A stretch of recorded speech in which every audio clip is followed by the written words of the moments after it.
Psychopathy. It is a term that tends to conjure images of violence and crime. Yet the reality of this condition is far more complex than these stereotypes hold.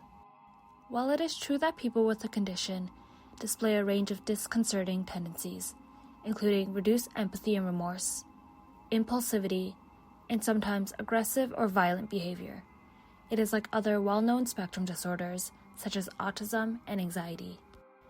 Although severe psychopathy affects just about 1% of people, research by the American Psychological Association suggests that close to 30% of us have some level of psychopathic traits.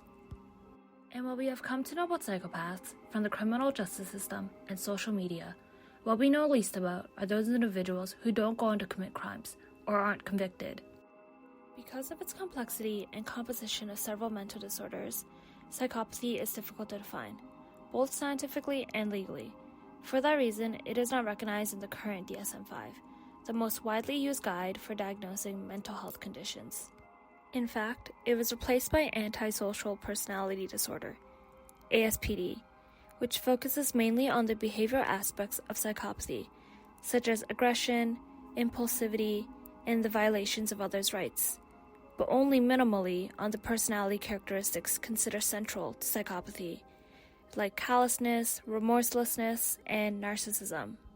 The common term for ASPD is sociopathy, so while the characteristics of sociopathy and psychopathy may overlap, they are different. It is also important to note that psychopathy refers to a personality trait or disorder. It is not the same as psychosis, which is the mental state of losing touch with reality.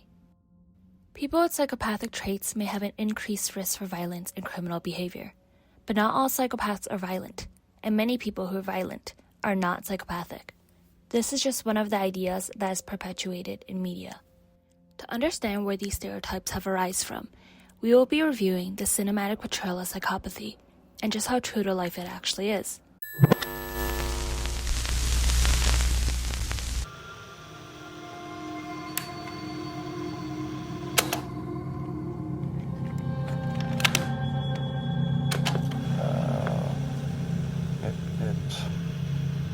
Seems to make it easier to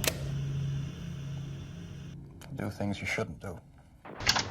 31-year-old Jeffrey Dahmer, Jeffrey Dahmer, who admitted to killing victims in his apartment, where he drugged, strangled, and then dismembered them. The suspect may well have been involved in at least 17 homicides.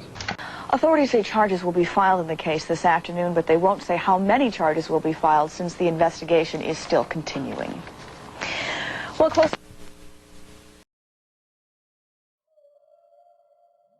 The new hit show Dahmer on Netflix has quickly become the second most watched English TV show the company has to offer. It details the life and gruesome murders committed by Jeffrey Lionel Dahmer during his reign of terror on the Milwaukee community between the years of 1978 to 1991. During his string of murders, Dahmer killed over 17 different men. I personally have watched the show, and let me tell you, every single second that Dahmer is on scene, there is an unsettling aura. The way he talks, his body language, and his apparent lack of emotion sends a shiver down my spine. Actor Evan Peters expertly displays psychopathic traits in all regards, from the way he carries himself when interacting with other cast members, to his blank, emotionless glaring, and his ability to go from calm to an angry outburst all add onto the depth of how deep Dahmer's psychopathy was present.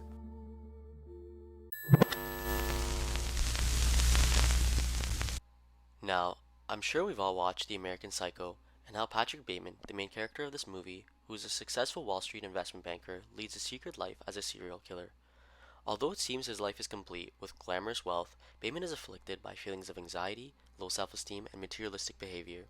His dark presence unveils a mask, proving that he is unable to continue living a normal life, and it seems that he loses touch with reality. Although titled The American Psycho, many suggest that Bateman does not represent a true psychopath.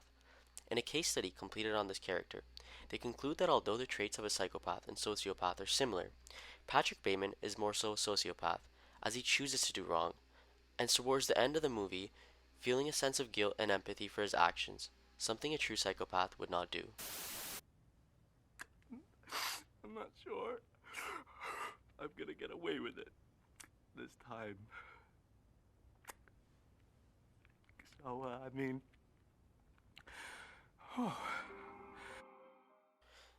Now, taking into consideration that he fits the description of a psychopath with having a lack of empathy, absence of remorse, irresponsible behavior, and a massive ego, we find out that his character could also be more so a psychotic, who's going through a mental episode.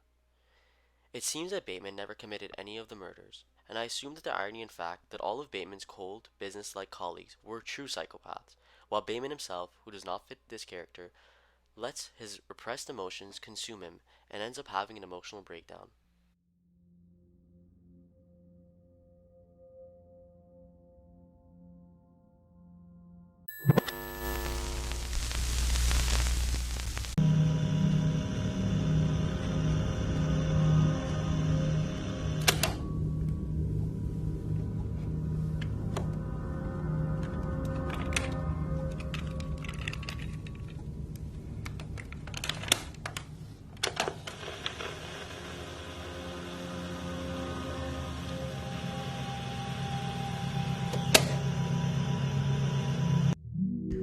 Lastly, we will explore how Anton Chigurh is thought to be the best depiction of a psychopath in all of cinema history.